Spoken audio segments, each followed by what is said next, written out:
हर एक taxation system के under 3 stages होता है, लेवी, असेसमेंट एंड कलेक्शन। तो लेवी वाला जो स्टेज होता है, लेवी वाला स्टेज के अनुसार ही, लेवी वाला स्टेज के अंडर जितना सारा प्रोविजंस एग्जिस्ट करता है वो प्रोविजंस के अनुसार ही टैक्सेबल इवेंट के अगेंस्ट में टैक्स को लेवी किया जाता है।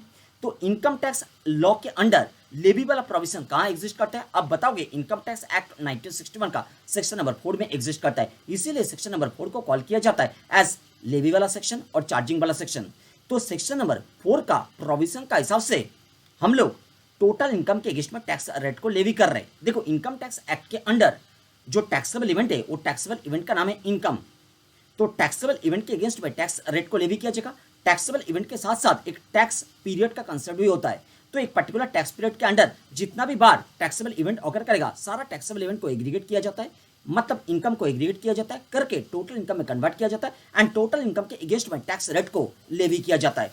तो सेक्शन नंबर 4 का प्रोविजन का हिसाब से हम लोग ड्रॉ कर रहे हैं वो इक्वेशन की basic income tax equals to basic income tax equals to total income multiplied by tax rate. बात यहां तक क्लियर हो गया? टोटल इनकम के बारे में तो आपके पास ऑलरेडी क्लियर अंडरस्टैंडिंग है। आज का क्लास में हम लोग टैक्स रेट के बारे में क्लियर अंडरस्टैंडिंग का डेवलप करेंगे। तो आ जाइए टैक्स रेट वाला पोर्शन में, आ जाइए मेरे साथ टैक्स रेट वाला पोर्शन में। देखिए टोटल इनकम का कंप्यूटेशन हो गया सेक्शन नंबर 2 क्लास नंबर 45 का हिसाब से। अभी टोटल इनकम के अगेंस्ट में टैक्स रेट को लेवी किया जाएगा सेक्शन नंबर 4 के अनुसार। सेक्शन नंबर 4 का समरी को एक बार आप लोग स्टडी कर लो। सेक्शन नंबर 4 का समरी क्या है?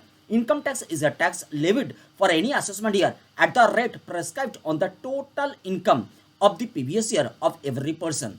इसीलिए हम लोग इक्वेशन ड्रॉ किया, basic income tax equals to total income multiplied by tax rate. Now tax rate का क्लियर अंडरस्टैंडिंग डेवलप करने का पर्पस में हम लोग टोटल इनकम को 2 पार्ट्स में डिवाइड करेंगे। Number 1 special income and second normal income.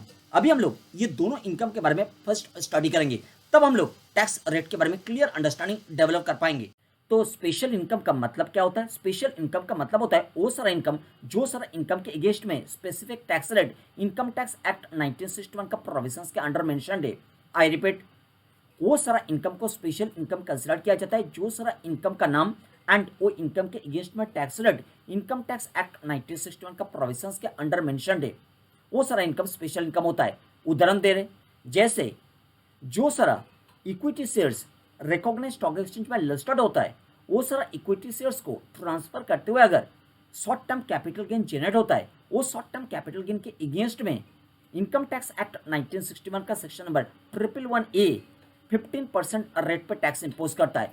तो वो शॉर्ट टर्म कैपिटल गेन जो जनरेट होता है लिस्टेड इक्विटी शेयर को ट्रांसफर करते हुए, उसको हम लोग स्पेशल इनकम कंसिडर करेंगे। ऐसे और एक उदाहरण दे रहे, लॉटरी वाला जो इनकम होता है, लॉटरी वाला इनकम के अगेंस्ट में इनकम टैक्स एक्ट 1961 का 115BB section number 115BB 30% rate पे टैक्स इंपोज कर रहा है, इसलिए लॉटरी इनकम को हम लोग कंसिडर करेंगे स्पेशल इनकम। बात आपको समझ में आ रहा है? जो सारा इनकम के अगेंस्ट में, जो सारा इनकम के अगेंस्ट में specific tax rate income tax act 1961 का प्रोविजंस मेंशन करता है, वो सारा इनकम को स्पेशल इनकम कंसिडर किया जाता है। एंड एक पर्टिकुलर एसएससी का बुक्स में जितना भी सारा इनकम है, टोटल इनकम के अंडर जितना भी सारा इनकम है, उसमें से स्पेशल इनकम को अगर एक्सक्लूड कर दिया जाए, एक एक करके स्पेशल इनकम को आइडेंटिफाई करके अगर टोटल इनकम से सारा स्पेशल इनकम को एक्सक्लूड किया जाए, तो जो बैलेंसिंग फिगर बनेगा वो बैलेंसिंग फिगर को ही बताया जाता है नॉर्मल इनकम। नॉर्मल इनकम का एक उदाहरण सैलरी इनकम जो होता है, सैलरी इनकम के अगेंस्ट में इनकम टैक्स एक्ट 1961 के अंडर जितना भी सारा प्रोविजन है, कोई भी प्रोविजन टैक्स रेट को स्पेसिफिकली मेंशन नहीं करता है, इसीलिए सैलरी इनकम को नॉर्मल इनकम कंसिडर किया जाता है। तो स्पेशल इनकम नॉर्मल इनकम के बारे में क्लियर अंडरस्टैंडिंग हो गया। टोटल इनकम के अंडर दोनों इनकम एग्जिस्ट कर सकता है। एक पर्टिकुलर एसएससी का बुक्स में टोटल इनकम से एक एक करके स्पेशल इनकम को एक्सक्लूड कर दिया जाएगा, तो जो बैलेंसिंग फिगर बनेगा वो बैलेंसिंग फिगर को हम लोग नॉर्मल इनकम कंसिडर करेंगे। तो एट फर्स्ट स्पेशल इनकम को आइडेंटिफाई करो, टोटल इनकम में से स्पेशल इनकम को एक्सक्लूड कर दो, नॉर्मल इनकम बन जाएगा। टोटल इनकम से स्पेशल इनकम को एक्सक्लूड करने में जो रिमेनिंग बैलेंसिंग फिगर रहेगा, वो बैलेंसिंग फिगर को हम लोग नॉर्मल इनकम कंसिडर कर लेंगे। आइए स्टडी करो टोटल इनकम। टोटल इनकम से देखो 2 एरो निकल के आ रहे हैं, एक तो स्पेशल इनकम का एरो, दूसरा नॉर्मल इनकम का एरो। तो स्पेशल इनकम के बारे में कौन सा बात लिखा गया है, एट फर्स्ट स्टडी करो। स्पेशल इनकम के बारे में लिखा गया है, स्पेशल इनकम का मतलब वो सारा income on which tax rate is prescribed by the income tax act. Special income का मतलब वो सारा income on which tax rate is prescribed by the income tax act.